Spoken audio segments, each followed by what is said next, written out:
ఆనందంగా ఉంది. మరి అసలు మా నాన్న వస్తాడని కూడా నేను అసలు అనుకోలేదు. కానీ మా నాన్న వచ్చిండు.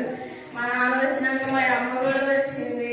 అసలు మా నాన్న ఒక రోజు ప్రార్థనకు రానా అంటే అసలు నాకు చెప్పొద్దు, నువ్వు ఆ మాట అనేది నువ్వు నాకు చెప్పొద్దు, అసలు నేను రాను, నీ చర్చికి అనేది నేను రాను అని మా నాన్న. కానీ నాకు ఎంతో బాధ అనిపించేది మా నాన్న రాను అన్నప్పటికీ. ఎందుకంటే ఇంట్లో నేను ఒక్కదాన్ని ప్రార్థన చేసుకునేటప్పుడు నాకు ఎంతో బాధ ఉండేది.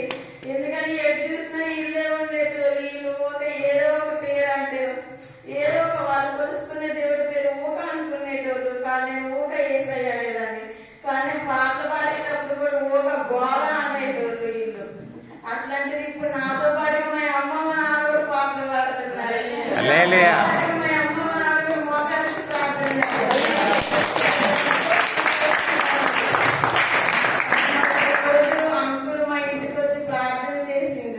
చేస్తే నేను రాను అని చెప్పు ప్రీతమ్మ, నేను ప్రార్థనకి నేను రాను, వస్తే నాకు కళ్ళు తిరుగుతుంది, నేను రాను, నేను రాలేను, అయినా నేను ఎంత ఉండాలనుకుంటున్నా అందులో ఉంటా, కానీ నేనైతే ఇందులోకి రాను, నాకు ఇష్టం లేదని మా నాన్న అన్నాడు.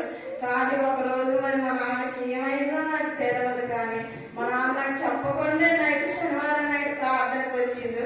మా నాన్న వచ్చినాక కూడా మా అమ్మ రానంటుంది, మా అమ్మ రానంటుంది, కానీ మా అమ్మ కూడా వచ్చింది.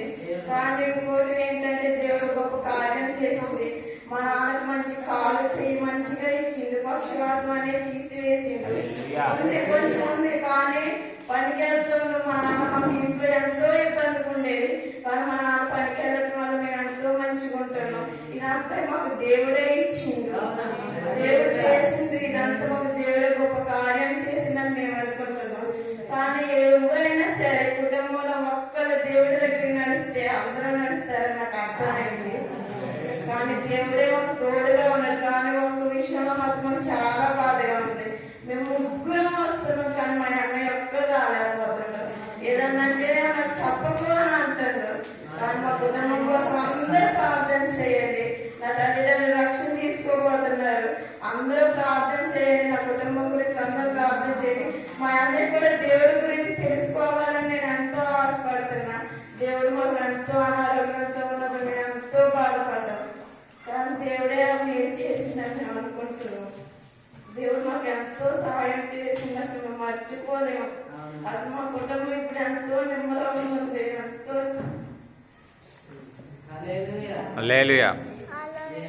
మేము ఎంతో బాధపడేటోళ్ళం, ఎవరి దారి అల్లే ఉండేటోళ్ళం. కానీ నా కుటుంబం ఇప్పుడు చాలా కుదుట పడ్డది. మా నాన్న మారిండు, మా అమ్మ మారిండు, నేను మారిన.